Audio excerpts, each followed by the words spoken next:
Everybody knows what this car is, don't they? They know it's a Land Rover. You can tell by the shape. It's like three building blocks stuck together. Land Rover Defender.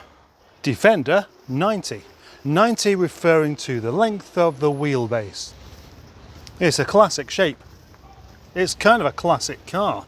It is a classic car because the design goes back to, I don't know, before cars had even been invented. Steel chassis, aluminium body.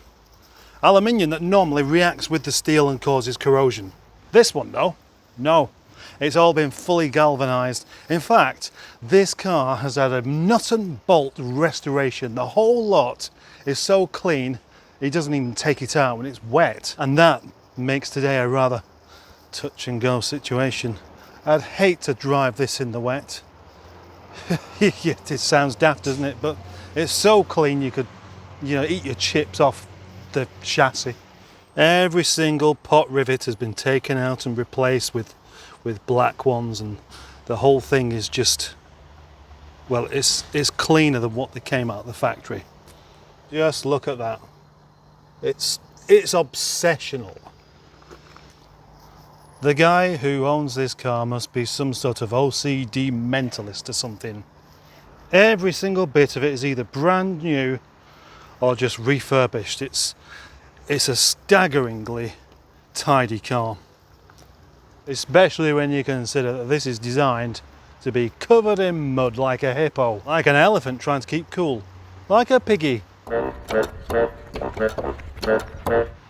There's absolutely loads of attention to detail everywhere. Everything's just, well, I've said this, but it is, well, practically a brand new car. But a brand new car from 1986, I think. You certainly wouldn't think it to look at it, but it's only a few years off being tax exempt. But that's the thing with these, of course, that they don't look old or new. I mean, because they look so old, they look new. Because they just didn't change them. It was exactly the same the whole time. Practically the same anyway. There was a bit of nonsense in what I just said, because in 1987 they didn't have these on. They didn't have tyres that big. They might have had those. The bit that's the same is, of course, the shape and the wings, but not the bonnet, because that bonnet is off a later model with a Puma engine, the Ford Puma engine. This hasn't got a Puma engine in it, no. So if you're a fan of slab-sided cars, this one is for sale. Slab-sided and what look like plastic glasses on the front. In the back is kitted it all out. He's just got to do the roof with carpet, but the rest of this is all lovely new carpet, and it smells just like a carpet shop. So at one point where this car was most probably full of tools and a sheepdog and a shotgun and some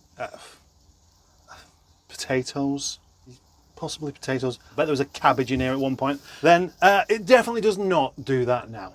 No, it's a rather treasured vehicle. Not sure how long these handles have been like that. And again, plenty of attention to detail actually. That's nice and rough, that nice grippy step there. Defender, I don't know where that's come from. Definitely didn't have that when it was new. But the rest of the interior is, it's what they always was, except it's got electric windows. Might even have air conditioning. It doesn't need it. When you climb into a Defender, it's a bit like being in a van. But then this is a van, isn't it? Because it's got no side windows on the back and only 2 seats. Well, actually, this is a seat as well. You could call it a seat. I wouldn't want to sit on it myself. It's not a particularly wide car. So to be sat right in the middle with your legs either side of the gearbox, that's going to be a bit too... Well, put it this way, you're going to have to be very, very friendly with the driver to not mind where his hand's going. Steering wheel isn't original, as you can see that, but I believe these dials all are. Although that's a digital speedometer. They didn't have those in '87. This, the fan speed thing, how unbelievably old looking is that? And then all the original dash plastic. Now, it does feel very sturdy indeed. And then we have these vents on the front so that cool air can rush through the top and into your face. Sometimes that's what you need, cool air rushing into your face. If you've ever been in a Defender before, then you'll know just how little room you have for your body, because there's not any. The traditional way of driving a Defender is with your arm out of the window, because there's nowhere to put it otherwise.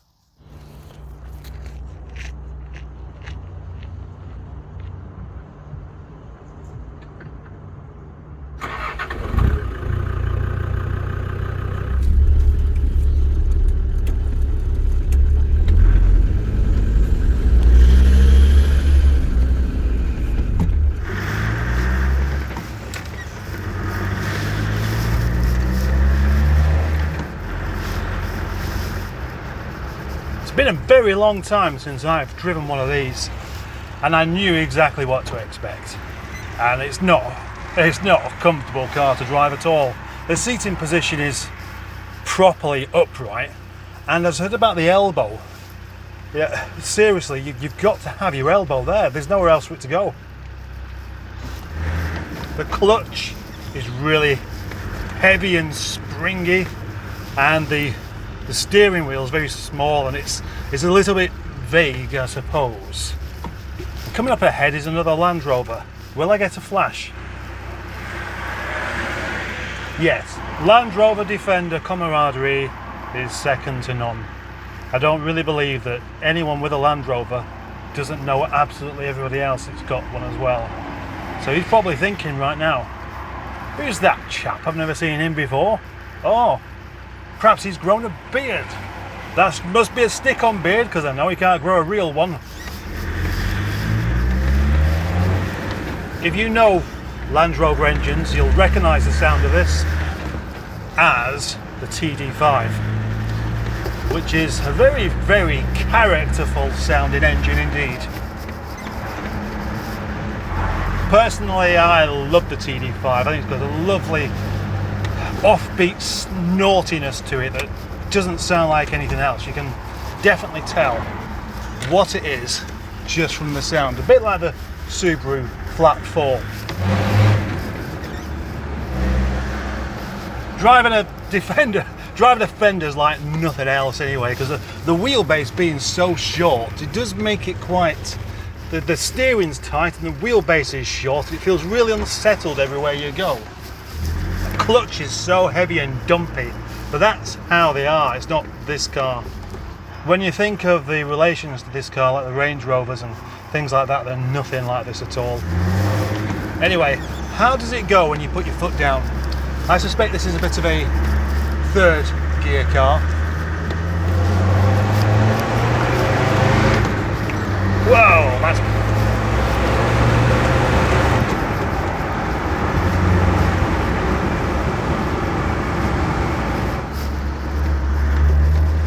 Obviously it's not massively fast, but it is quite exciting because it takes off in a rather noisy fashion and then ducks and dives all over the place. I've driven one of these before and I would describe it as being quite a happy experience, a happy drive. You know, it's very, very engaging. You've really got to be paying attention, because otherwise you're going to find yourself in a ditch, because as you steer the thing it'll just go a bit all over the place. If you just drive a normal car the rest of the time, it's going to catch you out.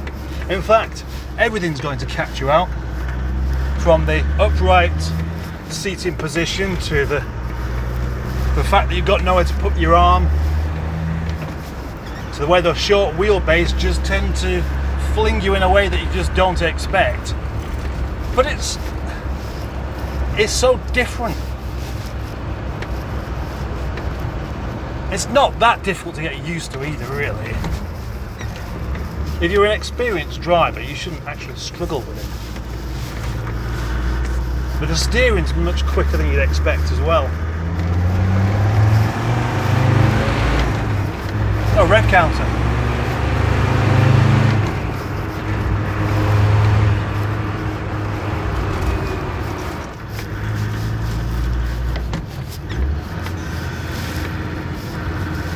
So I have to really dump it along here then.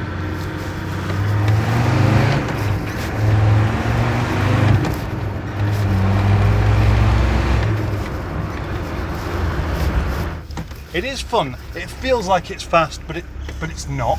It looks like it's big, but it's not. It's diesel, but it probably uses loads and loads of fuel. And it looks like it's new, but it's not. It also looks like it's old, but not as old as it looks. That's a rather unusual combination of conflicting factors to get your head around. Right. You got your notebook ready for the next bit? Well, this car is for sale.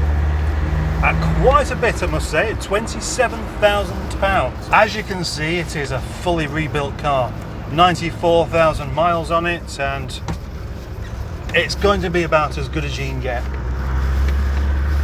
And it's also something you can't buy new now. So, if you want to buy it, you can contact me and hopefully I'll get a beer out of it or something like that. I certainly hope to get a beer, maybe tonight. You might say the driving experience is definitely from a time gone by, and it is, because these days everything feels the same. Even going back to the 90s, cars are easy to drive. And this isn't difficult to drive, but if you didn't know what you was doing, I wouldn't get in it, because you're going to end up in trouble.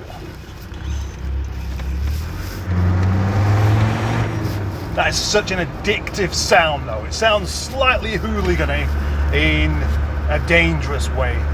You know, don't mess with me because I'll fill your face full of soot. It's done properly indeed. I don't know what the horsepower of this is, but it certainly feels quite quick for a truck, a very short truck. And there's the thing, actually, you probably consider driving a Freelander to be a bit like a truck, but I can tell you, it's not. No, trucks are quite big on the inside and easy to drive. You've usually got somewhere to put your elbow as well. Actually, come to think of it, you do get a bit of smoke with it. Conclusion.